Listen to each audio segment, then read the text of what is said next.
Essa questão diz que tem um triângulo equilátero ABC de lado 1. Falou que é um triângulo equilátero, então eu sei que isso aqui é 1, isso aqui é 1, isso aqui é 1. Também sei que isso aqui vai ser ângulo de 60, aqui vai ser um ângulo de 60 e aqui vai ser um ângulo de 60.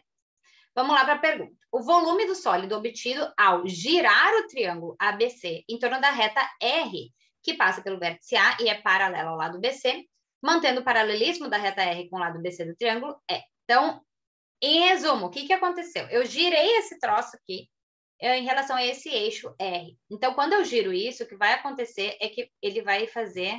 É como se aparecesse, né, esse triângulo aqui do outro lado. E eu tô fazendo isso aqui, ó. Girei para cá.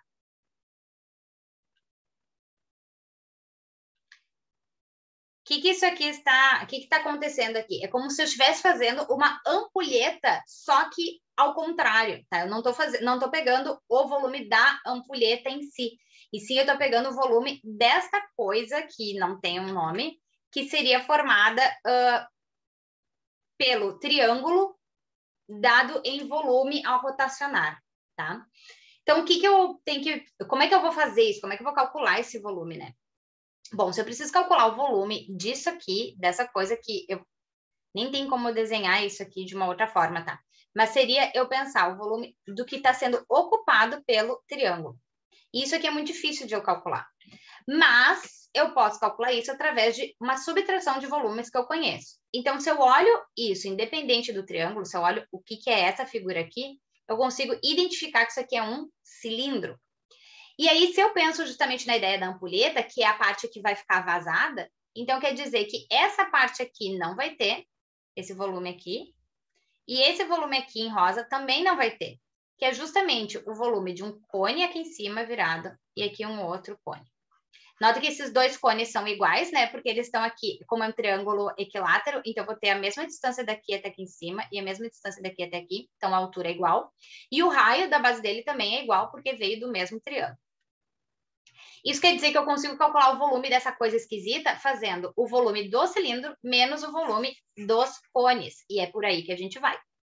Então, o volume do cilindro, ele vai ser a área da base vezes a altura.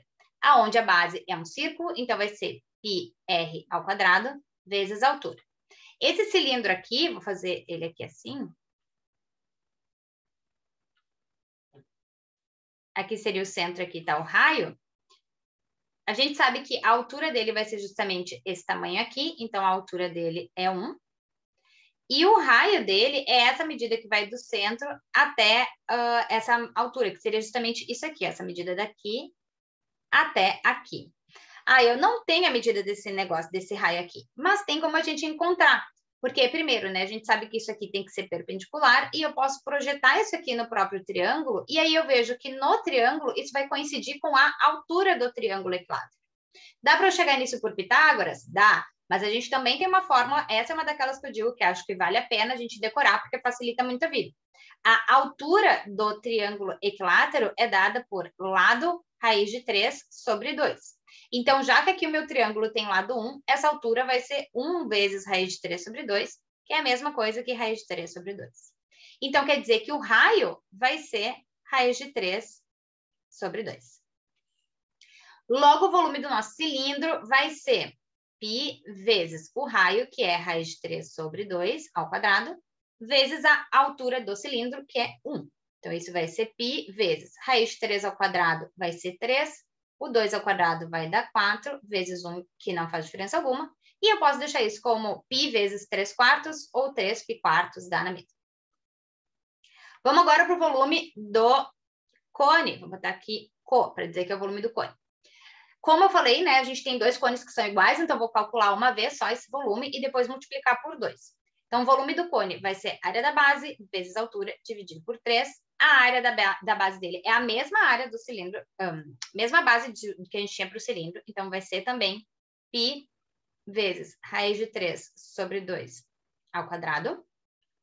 Só que agora a altura deste cone é esse pedacinho aqui, né? Ou seja, vai ser 1/2, porque todo ele era 1 e ele tá aqui na metade, né, do caminho, então vai ser 1/2. Então vai ficar com 1/2. E tudo isso dividido por 3, que a gente pode escrever como multiplicando 1/3 só para facilitar a nossa vida e não ter que fazer uma divisão de frações depois. Na verdade, vem da mesma coisa. Então, eu vou ficar com π vezes raiz de 3 ao quadrado, que vai dar 3, 2 ao quadrado, que é 4, vezes 1/2 vezes 1/3 eu já posso fazer, isso aqui vai dar 1/6, ou então até nem preciso fazer isso, posso deixar isso como 1/2, e esse 3 aqui, cortar com esse 3 de cima, e vou ficar com π sobre 2 vezes 4, que deu 8. Logo, o volume dos dois cones, a gente vai ter que fazer isso vezes 2, então o volume, deixa eu fazer isso, vai ser azul mesmo. Então, o volume final vai ser dado pelo volume do cilindro, que é 3π4, menos 2 vezes o volume do cone, que era π8. Isso aqui eu posso simplificar, vou ficar com 3π4 menos π4, e aí 3π4 menos π4 fica tudo sobre 4, e eu vou ficar com 3π menos π, que vai dar 2π4, e aqui simplificando eu vou ficar com π meios, que é a letra E.